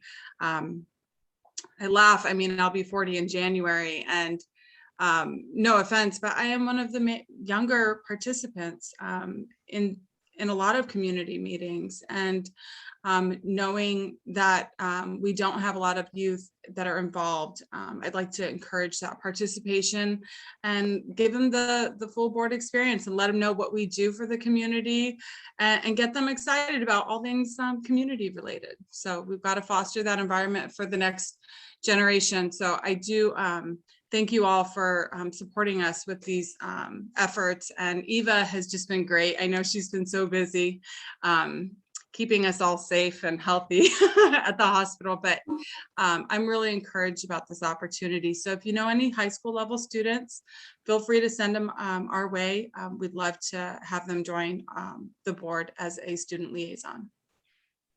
Well, Mandy, I think I speak for everybody. I think that everybody on the board, I think that you and Eva are just doing a great job. I mean, this is a brand new idea. idea. And I think getting young people involved in the planning board, fabulous, just fabulous. So great job. And anything we can do to help, just let us know. Yeah, I'm hopeful that if we continue to have success with this, that we could build on it and maybe encourage other planning boards on the peninsula to establish a similar role within their subcommittees so that we can expand the participation with high school level students. So thank you. Any questions for Mandy or Eva? Okay, so Mandy, I don't know if you want to give a status update on the Hawk signal at Rosecrans, or I put it on the agenda just in case you wanted to talk about it. Oh, sure. I can just high level, you know, we've had a discussion about Rosecrans and, you know, there have been some issues with traffic safety incidents along Rosecrans and the safe passage of pedestrians across. Specifically, some of the areas that we're looking at is in regard to like Emerson and Scott Street and Scott and Rosecrans. If you guys are familiar with Point Loma Seafood, it would be along that area. And so there's also, I have received a letter, an email from the property manager of the Montserrat Hotel. And she informed me that one of her staff members was actually struck walking it to work one morning. And so it is an issue in that area. So one of the things that were brought to our attention, you know, I just became the chair of the traffic and transportation this last year. And Brad, he brought to our attention that the original letter that we had put before us, it had been repeating requests that had already been approved and sent before.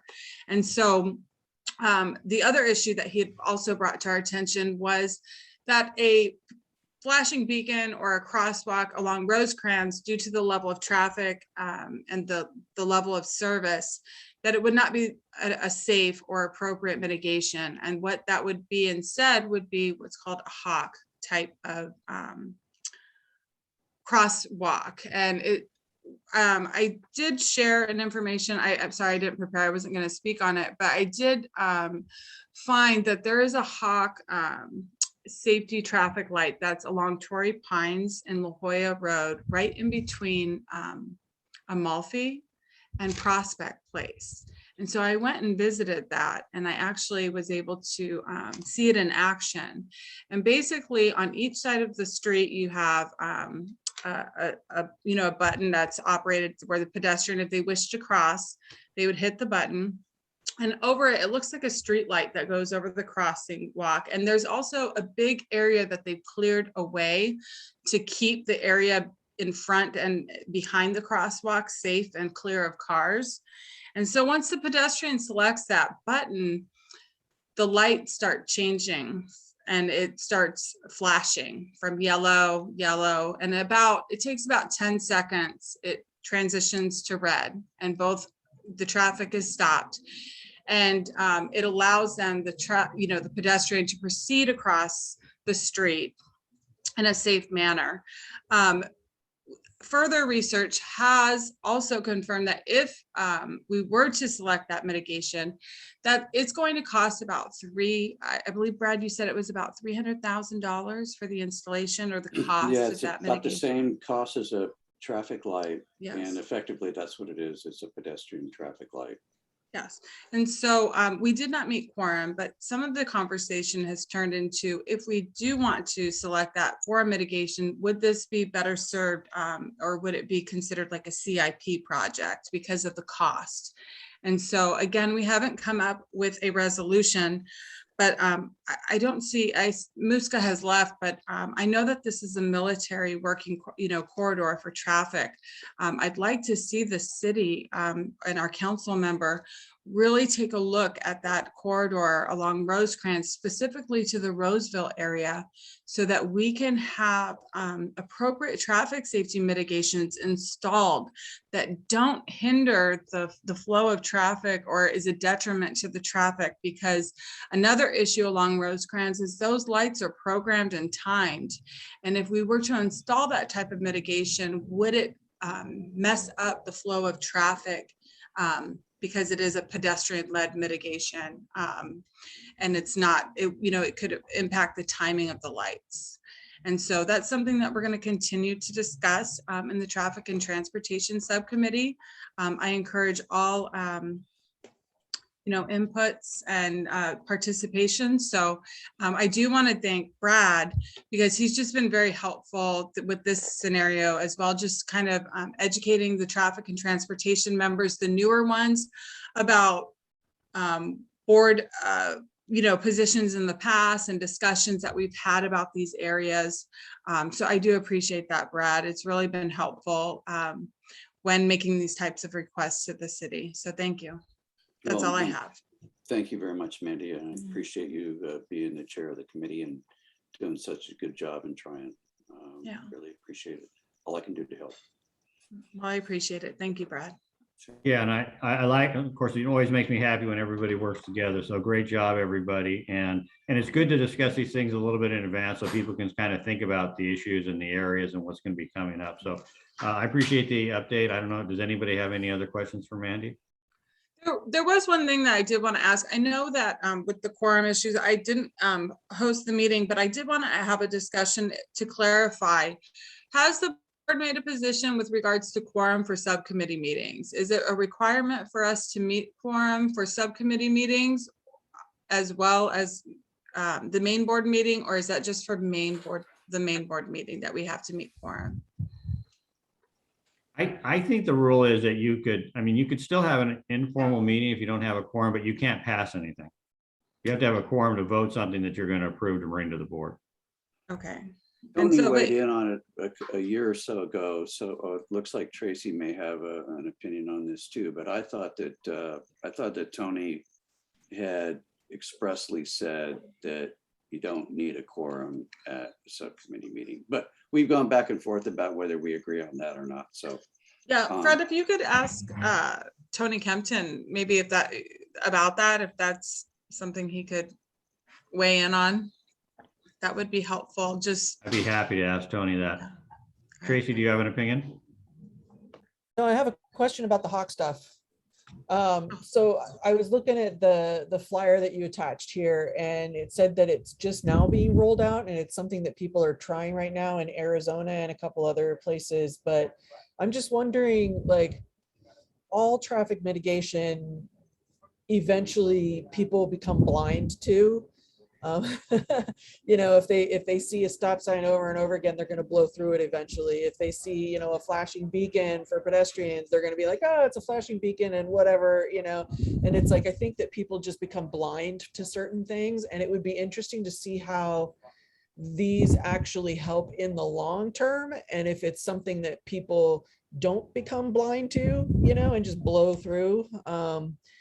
I think it's a good idea. I think anything that we can do to call attention even more to crosswalks are great. But again, after 2 or 3 years of having this system going on and on, I think people are just going to be like, whatever, and blow through it, So I don't know. Sometimes I feel like stronger measures are needed. Tracy, I asked Gary Pence at the city. Sorry, Don, I know that you want to address. We'll have you go next, Don. Yeah, let me just address what Tracy just said. From my conversation with Gary Pence downtown was that the flashing beacons, and I asked him, well, why are these things yellow? And that's a state law. And the thing about the Hawks is that it's a red light. And admittedly, people run red lights too, but it's definitely a stop. And because I think, to me, the flashing beacons are a little confusing because you slow down, you wait for the people to pass, and once they're passed, you can go. But with the red light, yeah, you got to stop. And they're huge, and they're just like a regular stop sign or traffic signal. All right, Don, do you have a question? Why don't you go ahead? Yeah, I do. On the issue of the quorum, I served 2 terms as secretary. And back when I was secretary, a requirement for the secretary was they also served as parliamentarian. Since then, the bylaws have been changed. The secretary is not required to do so, and the bylaws don't even speak to that. But I believe Fred, as a counselor, called it, there does need to be a quorum of the subcommittee. And one danger in making the committees very large is that you may not be able to get a quorum. And we're seeing this happening here. But a majority of the subcommittee, in my view, does need to be present. The subcommittee can certainly talk informally. They don't have a quorum, so they can't do anything. They can be talking about the baseball game or whatever, or at least having an informal talk, but it does need a quorum to move to the board. I agree with that, Don. Eva, did you have a question? Just a quick follow-up question for Brad. Brad, do you know, in terms of traffic fines, with a Hawk system that has a true red light and a driver does not recognize it or quote unquote runs that red light, in terms of traffic fines and enforcement, would that be equivalent to running a quote unquote regular red light? Do you know if a Hawk? I mean, I certainly enforceable don't than a know. I flat- mean, I'm not a traffic officer. I would think so. I mean, it's the same, it looks to be the same size. I mean, I think that would be a huge violation. But you know, that's a good question for Officer Sherwillow if he was here, right? It just seems like it would be something that's likely more enforceable than a flashing beacon. And if more enforceable, then right, not as confusing for sure. Mm. You know, it's, you know, red and green. Yeah, I invite our police officers every month, so. Yeah. All right. With that, I think we're going to move on to our action item. So our first action item is, and our only one really tonight, is related to the pocket park and the proposed letter that was sent around. So Don, I don't know, I think you're going to take the lead on that. So you want to make that presentation? I do. Yes, I do. I'm gonna go ahead and share the screen of the letter. And then we also have the chronological, I have the chronology of the park and the history of that. So Don, just let me know what you need from me, okay? Okay. Volunteers and the board took on the project of a pocket park, 3/4 of an acre on city-owned land. That was back in May of 2014. So we've been at this for more than 7 years. Park and Recreation takes the stance that it takes 6 years to build a park, even a simple one. So there's been a lot of turnover in the various departments of the city in the 7 years we've been at this. We managed to do a community cleanup of worth $30,000 pro bono, 12.5 dump truck loads of debris were removed from the site. We found the money in a development impact fee account that the city had forgotten about and was going to expire at a certain deadline. And we've gotten all the approvals all the way up. Everything has been done on this pocket park. The public's weighed in, it's been designed. It is ready to go to bid, except in 7 years, inflation has taken its toll. And we have contractors that are very busy right now. And working with the government involves more red tape than working with just a single family home or whatever. So letter to the, which is on the screen, and perhaps the letter you could be put up. Would you like me to read that, Don? Yeah, I'll be happy to read the letter. Okay. It's proposed letter, excuse me. Yeah, I think we sent the letter around to everybody, so I'm not sure that we read it. necessarily need to Okay, read it again. That's fine. Okay. So at the time that the last election, Lori Zaff, a council member at that time, was a big proponent of the park, and so was Mayor Faulkner. And neither one of those are around, of course, and many of the staff have changed as well. The mayor just recently adopted, and the council adopted, a new master plan for the parks. It's very needed. It was been since 1956, since that was last looked at or reviewed. This new master plan changes the rules on parks. Very large recreation-oriented parks are favored. Small passy parks don't get many points at all. And it emphasis on going forward in the parks for all of us, as the mayor calls it, are communities underserved south of Interstate 8. Underserved communities might be translated as inner city, lesser means. Point Loma is not of lesser means, but it certainly is underserved in terms of park. And so the letter basically asked the mayor to consider doing three things. And one is to grandfather the pocket park under the old rules. I don't think after 7 years and $1 million or so spent on this park that's ready to go, it should be kicked to the rear of the line and maybe never come back for the next 20 or 30 years. And the second is to help ask the mayor to help find the funds to fill the funding gap and devote staff resources to get the park built. Devote staff resources is important because two of the key people behind this park are no longer with the mayor's office. And there's a lack of institutional memory. And the third is to conduct an audit of how the money was spent and what remains, given a lack of transparency by the city. Simply put, the project manager won't answer any questions whatsoever. This park doesn't involve any kind of building. It doesn't involve any kind of roadway.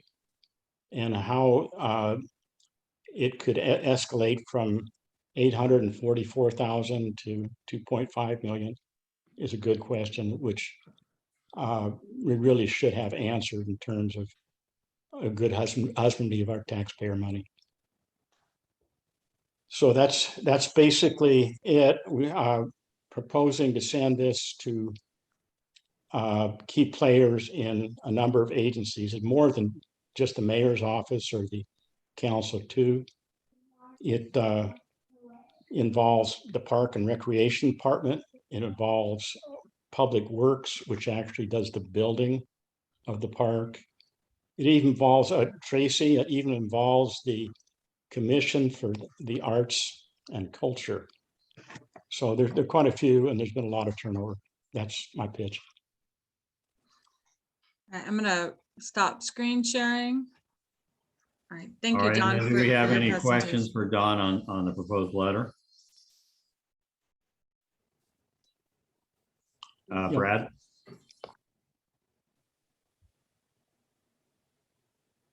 Brad, yeah, there you go. Yeah, there we go. Hey, Don, thanks so much. I know this has been forever for you on this. And thanks for the chronology too, because 2.5 or 12.5 dump truck loads of debris. It's just kind of amazing. I'm probably one of the few people, Don excluded, that actually, I ride my bike through this park with regularity, or well, that lot. So I appreciate what you're trying to do here. I guess the question I do have though is that, you know, we don't have a lot of money. And here, I guess in the item about the audit, I don't know how much audits cost to do, but that seems like that might, I don't know if that takes away from money to develop this or not. And I just don't want that to be an impediment. And then I guess my other question is, I mean, certainly I guess I'm just frustrated because as a board, I mean, we can't even get a $10,000 beacon in 4 years, much less of, how much did you say this was? 2.5 million now? That is what the city says is not able to support that with anything because they don't put it out to bid. Right. They don't have any, they really only have a crude feel for what the market would value it as. What could be done? The mayor has proposed impressive figures for the number of parks and acres that would be added to the city. Right. And we're just being asked to be eligible under the rules to be considered. Yeah, I'm just wondering, I guess we don't really know, because I'm just wondering the scale of the plan. I mean, what could be built with the 800,000 that exists? Does it still exist? Is there anything left? Well, go ahead, Don. Yeah, to be clear, Brad, all the work and approvals and planning and design and the workshops have all been accomplished. And the city, in a lack of transparency, really didn't bring up what the holdup was. Lori Zaff had a plan. By the time she left office, it was about $400,000 shy. And her plan was to ask for a general fund allocation. Yeah, I'm just we have an wondering extremely large budget, and in the May revise, we were getting additional funds.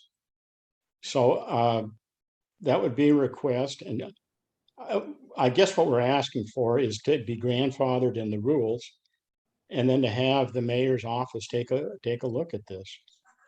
And Don, I don't want to overdo what you have to say too, but I think it's fair that everybody knows that Monique reached out to us about 6 months ago, and I think she's indicated there's at least $800,000 that's allocated at some point out there, and they could potentially start to build the first phase. And we've had multiple conversations with Monique to try to move this forward and try to get some of these answers that Don's asked for, and hasn't really moved forward. And so I think part of the motivation, if I was to speak for Don, is that they've reached out to try to move the park forward, but it hasn't happened. And so this letter is an effort to try to get it going, because there's at least some momentum in the city to do it. Go ahead, Maddie.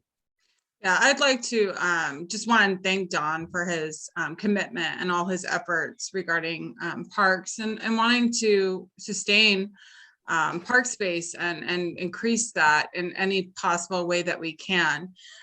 Fred is right. We have been meeting with Monique, and it had originally, back when we met about 6 months ago, she had extended stating that the city staff could come out and give a presentation, and we did invite them to come out and educate our community on the possibility of building out the park into 2 phases. Now, the danger with the 2 phases is that the second phase would most likely be more expensive, right? With time and the increase of the pricing of the materials, that the cost would increase. So the thought was, that we would try to potentially break it out into 2 different zones and have I believe the playground would be part of the first zone, and then the artwork that was like part of the first phase. But the thought was, have the city come, present the idea, as well as give us an account of the monies, because in that same conversation, we were told to pursue fundraising opportunities with the San Diego Parks Foundation. They were not aware of that offer, but with doing that, how can we in good faith approach and pursue funds to fill the gap if we don't know how much money we're working with? And so the final request from Don, after we did not receive any feedback or response to our invitation from the city to come out and educate and give the community an opportunity to make a choice, the last time we were told that if they did come out and educate us on the status of this park, that we would be charged money out of the project. And this has been a continual conversation of Don trying to get a status update. With the previous representative for the council member, it was Joshua Coyne. We've asked for meetings with the council member and her staff. And we've not been successful, or, with the final response, it was like we were going to be dinged or punished. We would have to pay for them to come and present these options. And so Dawn has done a lot of investment into this. We've done a lot of work, and a lot of other community stakeholders are involved and have vetted this project as well. And so in good faith, we are asking the city in the letter to give an account and to truly advocate for the lack of park space in the peninsula and in our communities south of the 5.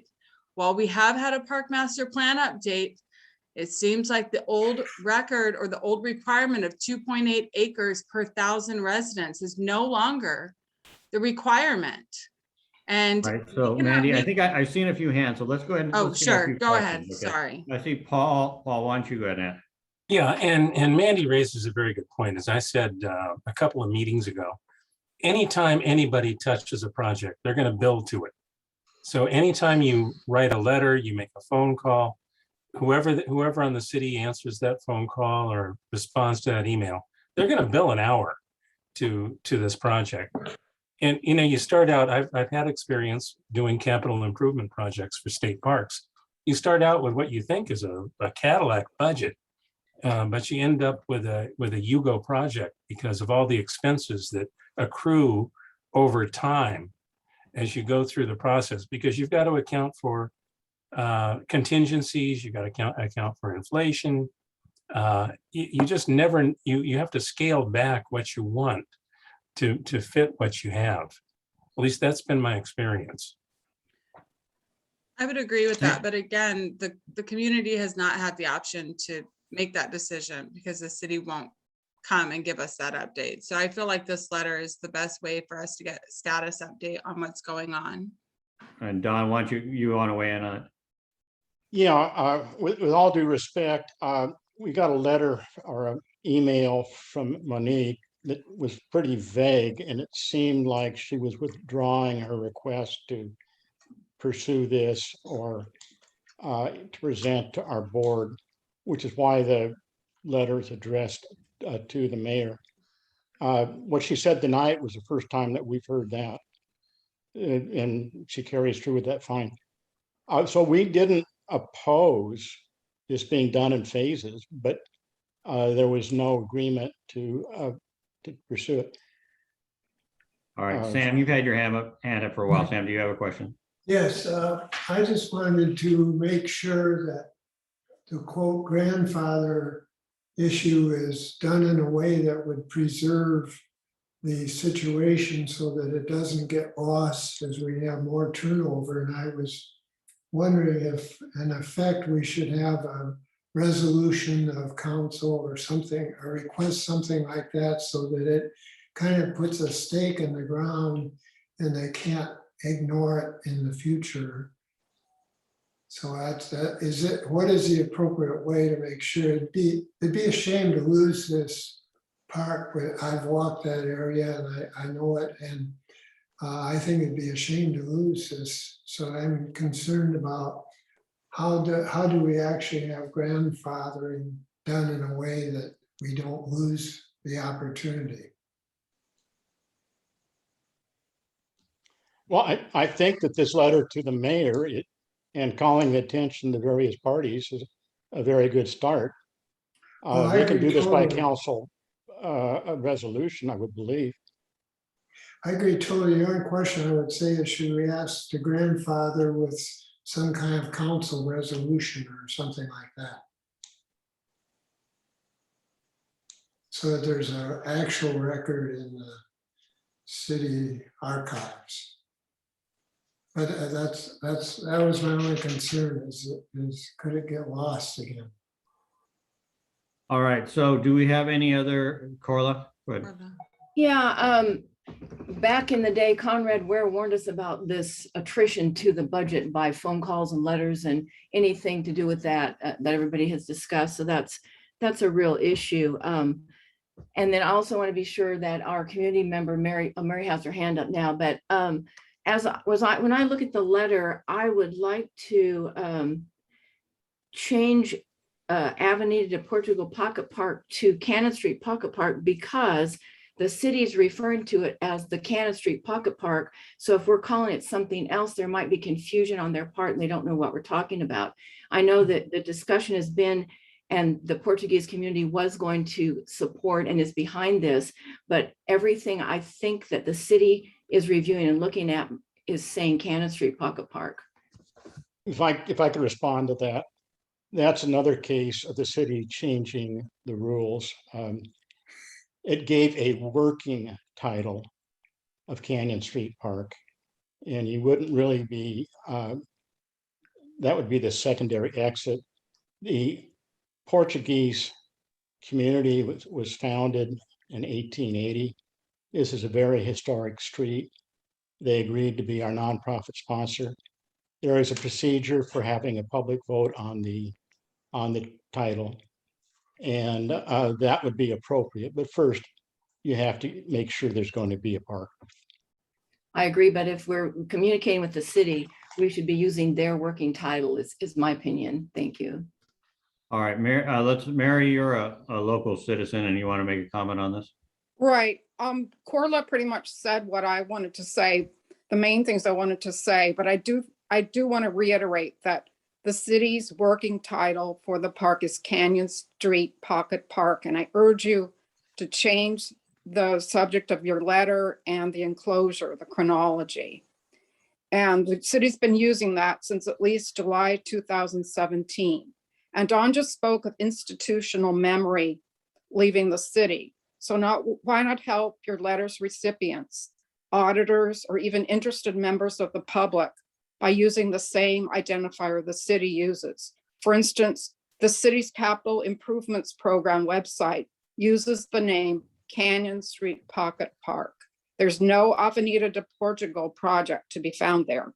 And that CIP website states, for questions or concerns, please reference the project name in your inquiry. I could cite other examples, but I'm not going to now for brevity. I ask that you be clear and consistent with the park name, and upon completion of the park, its name may be changed per the process defined by the city. Thank you. Yep, we can certainly change that for clarity. That's not an issue. All right, I think we're getting to a point too. Don, do you want to make a motion or something like that to see if we're going to do something here? I move that we adopt the letter and send it to the mayor and the representatives of the various parties. And as part of your motion, are you willing to change the name that we refer to the Cannon Street Pocket Park for? Absolutely.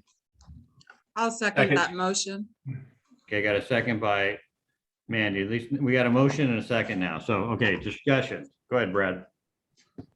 Again, getting back to this number 3, I mean, Paul would know if they're going to do an audit as requested here, are they going to ding this project for the price of that audit? Well, if the audit is worrisome, any private citizen can do a freedom of information request and accomplish the same thing. Just asking how much is in the account, how much has been spent. Those are records the city should have. Those are records that the project manager refuses to address. Yeah, when I see the word audit done, I do where they could get costly. What if we just said identify, get rid of conduct an audit and just say identify how much money was spent and what remains. That's fine. Identify. The motion maker is willing to change. Are you willing to second that new motion, Mandy? Yes, I will accept the amendment. And because that, I mean, to be honest, I mean, that's a question that we've asked Monique about. I don't want to say 20 times, but we've asked a lot of times. How much money is that left? And nobody seems to answer. So it would be nice to know. And I would point out, typically audits would only occur after the project is completed. Identify is fine. Again, any citizen can request ask for public records by doing a freedom of information request. All right. Any further discussion on the motion? Nicole? Yeah, thanks. I guess you're kind of answering my question as you don't know how much is left. So it's I think that's a big question as we move forward on this. And when Brad brings up like looking at the opportunities, you know, and then dinging us on costs to bring in their consultants and city staff, really, perhaps I would love to see a presentation of what's currently on the table, because honestly, I haven't seen that in a while. So I don't know if the new members of this board even know what is being proposed. So just to have a really, you know, like you can decide as a board without the city and have pretty educated decisions of what makes sense as far as money and being able to spend within your budget or in a reasonable budget without having to extend your costs. So just that was my, and it's, yeah, it's pretty hard for me to vote on it without knowing the actual costs, but I see the letters asking for that. And I guess that when in the conversations we've had with Nick, it's been indicated to us that there's as much as, you know, $800,000 or more that's been allocated to us, which is not enough to do the park, but it's a chunk of money to get you started. So it'd be nice to get that confirmed one way or the other. But Don, did you want to respond to? Yeah, thank you. My bad, Nicole. This design was done by KTU&A Landscape Architects. There were 3 public workshops. The park would be simply some innovative children's toy equipment. It would be a piece of public art which has already been identified, vetted, and funded by the Commission for Arts and Culture. There possibly could be a history wall. That could be phase 1 or phase 2. There would be some benches or picnic tables. A small area of grass where maybe 3-year-olds or 5-year-olds can play. It would not be a recreation field. There would not be a bathroom. So it's a simple park. The Cabrillo Elementary, for example, in the 4th and 5th grade, where they learn about local history, and Portuguese Historical Society has made the offer to be docents on a field trips. So it would be a passive park where parents, kids, even elderly that need to get up fresh air. So that's the concept. Real quick, I have in my emails on my new computer, the artwork I can share. Does anybody have the designs? I had it on my old computer, but I don't remember seeing it on my new computer. I can look through paperwork. There are some designs without going through a whole narrative. Does anybody have that? Don, you may have that, but can you share it on an email? Are you talking about the plan or the? Yeah, the No, plan. no. There were several plans. I'm looking at the plan on my screen right now. Can you share that? Yes, I can spare. There is go ahead, Don. Yes. Yeah. This was vetted by the commission under its rules. We did not try to impose anything on them. It would be a nice plank, and it would start out with images of the early days, the tuna canneries and so forth, the fishermen coming in. And then it would point towards the harbor and the sky with the future, leading into the future. So it's a simple, you might want to call it a diving board. It would be off the ground by about. Yeah, I have that. I can share with everybody. We don't need a long narrative of that. I can share that artwork because we have all those things. Please I do. have that. I'll email that. My point, Carla, is that has been funded. No, I know that. I'm just saying I don't have the plan for the park. Brad, if you have that on your computer, can you share that real quick?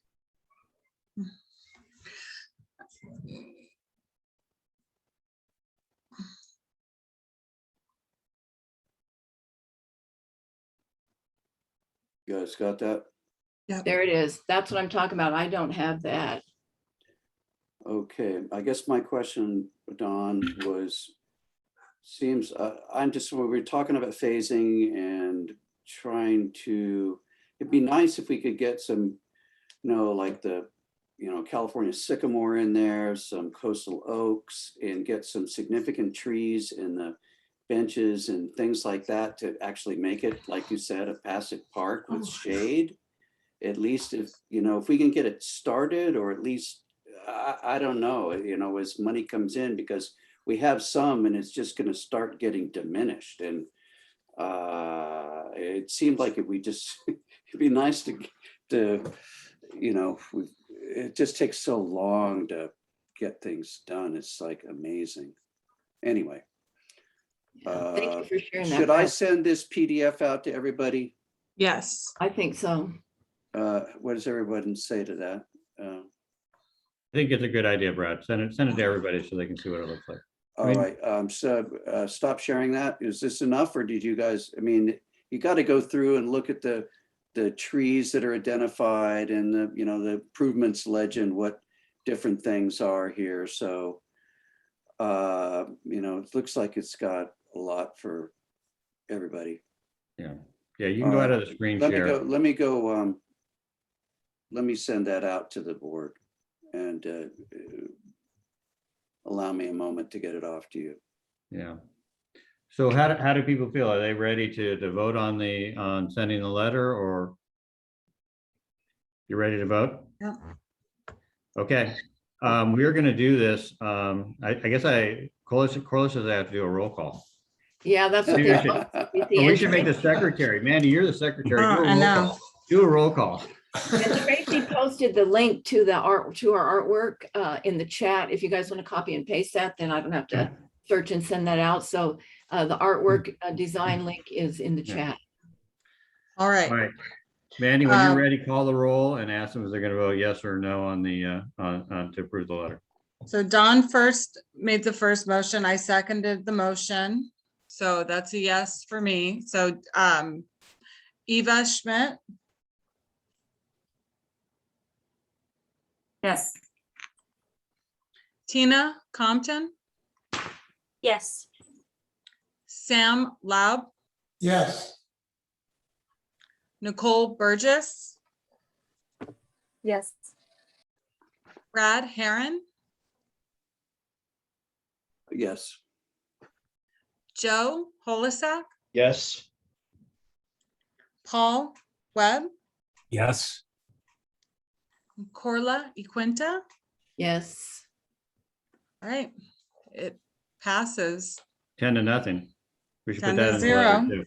Yes, 10-0. It passes unanimously. I'll update the count to the letter, and I've also made the changes to the chronology to reflect Cannon Street Pocket Park, as well as the subject line to the letter to reflect that. I do appreciate you bringing that to our attention. Thank you, Mary.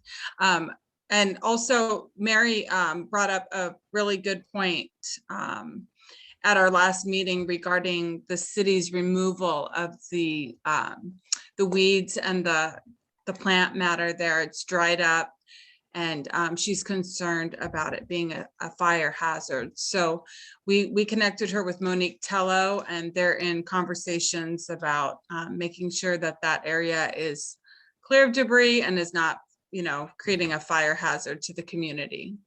I want to thank everyone for your support of this pocket park. And again, just really commend Don for his commitment to the community and all of his work and efforts with regard to the Cannon Street Pocket Park. Thank you. All right. Well, that will bring us. That was a great job and good job doing the roll call there. So that's the end of the meeting as far as I'm concerned. And Robert just joined the meeting. Robert did. Hey, Robert, we're about to wrap up the meeting. There he is. We're done, buddy. You're on mute, but how you feeling? Okay, just a little bit slow going. All right. Well, our thoughts and prayers are with you, pal. It's good to see you. Okay, well, sorry I'm late. That's okay. Well, I'll ask this. Are there any of the committees that want to make any type of report that have not had an opportunity to do that? Go ahead, Paul. I just wanted to say that the California Coastal Commission approved the coastal permit for the Terminal 1 expansion for the airport at their meeting this week. And a couple of things about that are going to be really significant for the Peninsula community. Number one, the commission is requiring them to do a pilot project for an environmentally friendly shuttle running from the Old Town Transit Center to the airport. So that anybody riding the trolley, Amtrak, the coaster can get off at the transit center and get a free shuttle to the airport. And there's a big push and a lot of discussion lately about the need for a trolley to the airport or a people mover or some other form of rail transit. But this is the kind of thing that can show that there is actually a need or a demand for some form of transportation that doesn't cost billions of dollars. And the second thing that's really critical, I think, in the approval is that the airport is really proposing to take a lot of traffic off of North Harbor Drive and put it on an internal roadway from Laurel and Pacific Highway to the terminals. And that could really have a big improvement on traffic volumes on North Harbor Drive. That's all I have to say. All right, well, that's a good update. Thank you for that update. Let's hope those go forward. Any other board members or anybody, any committees that want to give an update? All right, seeing none, I am going to adjourn this meeting. Great job, everybody. It was a very productive meeting. Robert, it wasn't the same without you, but Yeah, we're glad sorry, you're I here, was, so. yeah, I didn't realize. Good to see you guys are everybody, working- and you we will guys are see good- you, you guys are actually closing on time. We are. All right, well, thank you, everybody. Stay healthy. Be careful out there. Bye-bye. Night.